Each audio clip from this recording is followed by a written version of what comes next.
Hello दोस्तों, स्वागत है आप सभी का हमारे YouTube चैनल एग्जाम बार में।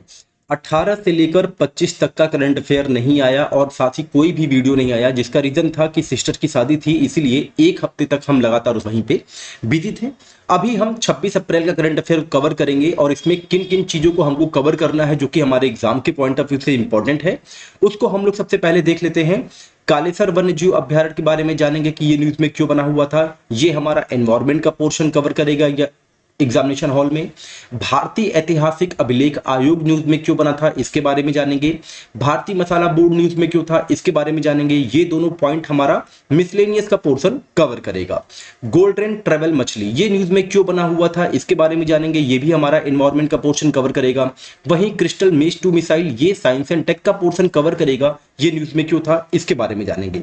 आर्टिकल 244A ये न्यूज में क्यों था, ये हमारा एग्जामिनेशन हॉल में पॉलिटी का पोर्शन कवर करेगा, जो कि बहुत ही इंपॉर्टेंट ये आर्टिकल हो चला है अब, यानी कि अनुच्छेद 244 का न्यूज में क्यों था, इसके बारे में हम डिटेल में बात करेंगे। साथ ही बता दें कि 18 से लेकर 25 तक का जो करंट अफेयर है, इसको हम दो पार्ट में कर लेंगे, जल्दी कर लेंगे। इसके लिए आप एकदम निश्चिंत रहिए। चलिए आगे बढ़ते हैं और वन लाइनर से शुरू करते हैं। तो यहां जो सबसे पहला इंपॉर्टेंट पॉइंट है वो ये है कि उसेन बोल्ट जो कि एक धावक है, इनको जो है अंतरराष्ट्रीय क्रिकेट परिषद यानी कि आईसीसी ने 9वें आईसीसी पुरुष T20 विश्व कप के लिए ब्रांड एम्बेसडर के रूप में नामित किया है। बहुत इंपॉर्टेंट होगा और यही हूबहू हो सकता है कि लाइन आपसे एग्जामिनेशन हॉल में पूछ लिया जाए। तो आपको ध्यान रखना है कि 9वां आईसीसी T20 पुरुष कप के जो ब्रांड एम्बेसडर है वो कौन है, उसेन बोल्ट। और इसका आयोजन कहां पे किया जाएगा, वेस्ट इंडीज और यूएसए में किया जाएगा, जो कि 1 से 29 जून के बीच में आयोजित किया जाएगा। इसको भी आप लोग ध्यान रखेंगे। आगे बढ़ते हैं, बात करते हैं नेक्स्ट पॉइंट पे। देश का औषधि निर्यात वित्त वर्ष 2023-24 में वार्षिक आधार पर 9.67% से बढ़कर 27.9 अरब अमेरिकी डॉलर हो गया है। वहीं एक निजी क्षेत्र के अग्रणी भारतीय बैंक है जिसका नाम है कोटक महिंद्रा बैंक। कोटक महिंद्रा बैंक को आरबीआई ने एक गाइडलाइन दिया है कि आप अपने ऑनलाइन और मोबाइल बैंकिंग चैनलों के माध्यम से नए ग्राहक नहीं बना सकते हैं। इसको आप लोग ध्यान रखेंगे।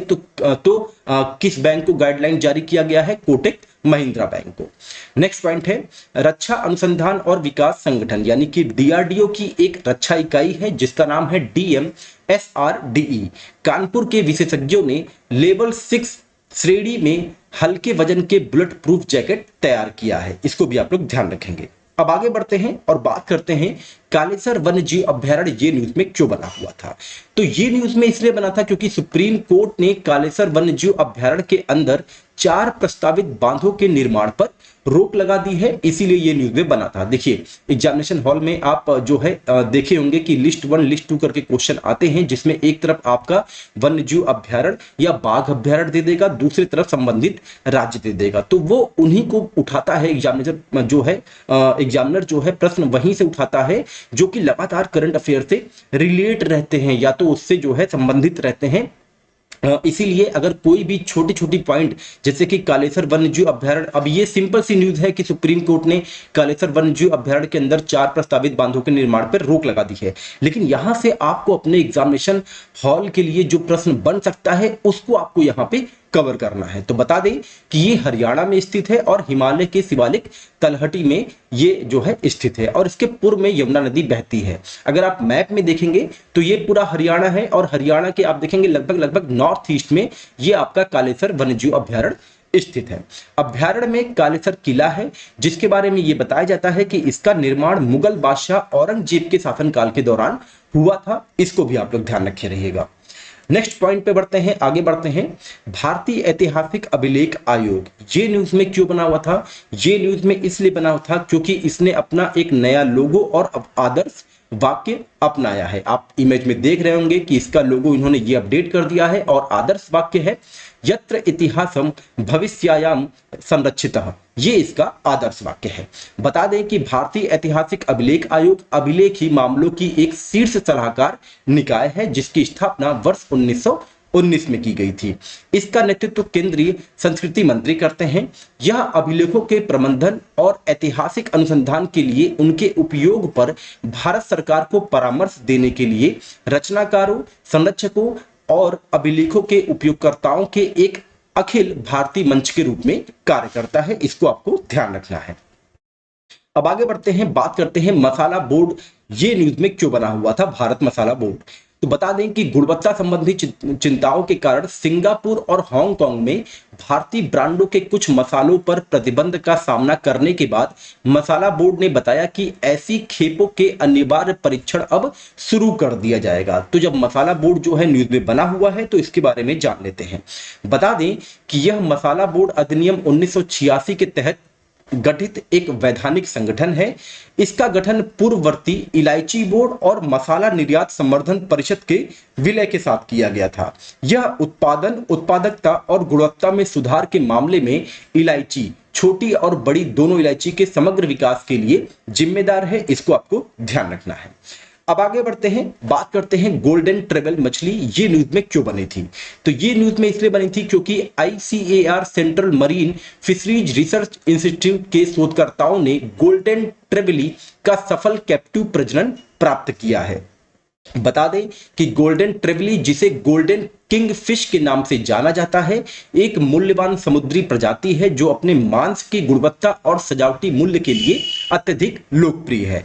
यह अपनी तेज विकास दर, अच्छी मांस गुणवत्ता और उपभोग और सजावटी दोनों उद्देश्यों के लिए भारी बाजार मांग के कारण समुद्री कृषि के लिए एक आदर्श उम्मीदवार प्रजाति है। भारत में मछली अवतरण के अवलोकन से संकेत मिलता है कि गोल्डन ट्रेवली मुख्य रूप से तमिलनाडु, पुडुचेरी, केरल, कर्नाटक और गुजरात में स्थित रीफ क्षेत्र के मछली पकड़ने के मैदानों में पकड़ी जाती है। इसको आपको ध्यान रखना है। और गोल्डन ट्रेवली मछली का जो साइंटिफिक नेम है वो क्या है, ग्राथानोडोन स्पेसियोसस है। इसको आप लोग ध्यान रखेंगे। अब आगे बढ़ते हैं, बात करते हैं क्रिस्टल मेष 2 मिसाइल ये न्यूज में क्यों बना हुआ था। तो न्यूज ये थी कि भारतीय वायुसेना द्वारा क्रिस्टल मेष 2 मिसाइल का सफलतापूर्वक परीक्षण किया गया है। बता दें कि इसे रॉक्स के रूप में भी जाना जाता है। यह एक हवा से प्रक्षेपित मध्यम दूरी की बैलिस्टिक मिसाइल है। आपको ध्यान रखना है। क्रिस्टल मेष 2 मिसाइल इजराइल द्वारा विकसित एक उन्नत हवा से लॉन्च की जाने वाली मिसाइल है, जिसे उच्च मूल्य वाले लक्ष्यों पर सटीक हमले के लिए डिजाइन किया गया है। यह नई मध्यम दूरी की बैलिस्टिक मिसाइल है। मिसाइल प्रणालियों की अग्नि श्रृंखला का यह पार्ट नहीं है। इसको आपको ध्यान रखना है। स्टेटमेंट वाले प्रश्न जो है यहां से जनरेट किए जा सकते हैं। अब आगे बढ़ते हैं, बात करते हैं आर्टिकल 244A ये न्यूज में क्यों बना हुआ था। तो बता दें कि असम के दीफू लोकसभा क्षेत्र में उम्मीदवारों ने एक स्वायत्त राज्य के भीतर राज्य बनाने के लिए संविधान के अनुच्छेद 244A को लागू करने का प्रॉमिस किया है, वादा किया है, क्योंकि लोकसभा चुनाव चल रहा है। तो वहीं पे भाषण के दौरान जो है वहां जो आपका असम के दीफू लोकसभा क्षेत्र है वहां पे उन्होंने ऐसा वादा किया है कि आर्टिकल 244A को लागू करेंगे।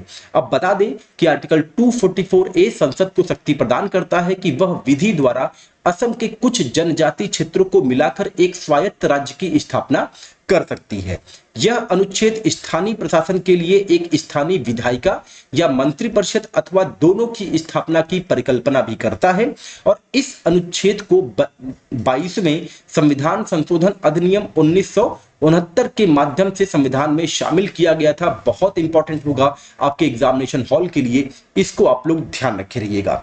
तो ये रहा 26 अप्रैल का करंट अफेयर जो कि एग्जाम के पॉइंट ऑफ व्यू से इंपॉर्टेंट है। और बाकी जो आपका 18 से 25 अप्रैल तक का करंट अफेयर है इसको हम जल्दी कवर कर लेंगे। अगर ये एग्जाम के पॉइंट ऑफ व्यू से इंपॉर्टेंट लगा हो तो आप हमारे चैनल को अपने दोस्तों के बीच में जरूर शेयर करें। और अब से डेली आपको करंट अफेयर और साथ ही एग्जाम के पॉइंट ऑफ व्यू से जितने भी इंपॉर्टेंट पॉइंट होंगे और साथ ही कुछ प्रोग्राम हम लेके आ रहे हैं, जैसे इंपॉर्टेंट प्रीलिम्स पॉइंट IPP इसका जो है नामकरण किया गया है, ये लेके आएंगे। इसमें हम डेली प्रीलिम्स के बिहाफ से जो है जितने भी इंपॉर्टेंट पॉइंट होंगे उसका हम PDF भी आप लोग को प्रोवाइड कराएंगे, जिसके बारे में डिटेल में जानकारी आप लोग को उपलब्ध करवा जाएगी। चलिए मिलते हैं अपने अगले कंटेंट के साथ, तब तक अपना ध्यान रखें। नमस्कार, जय हिंद, जय भारत।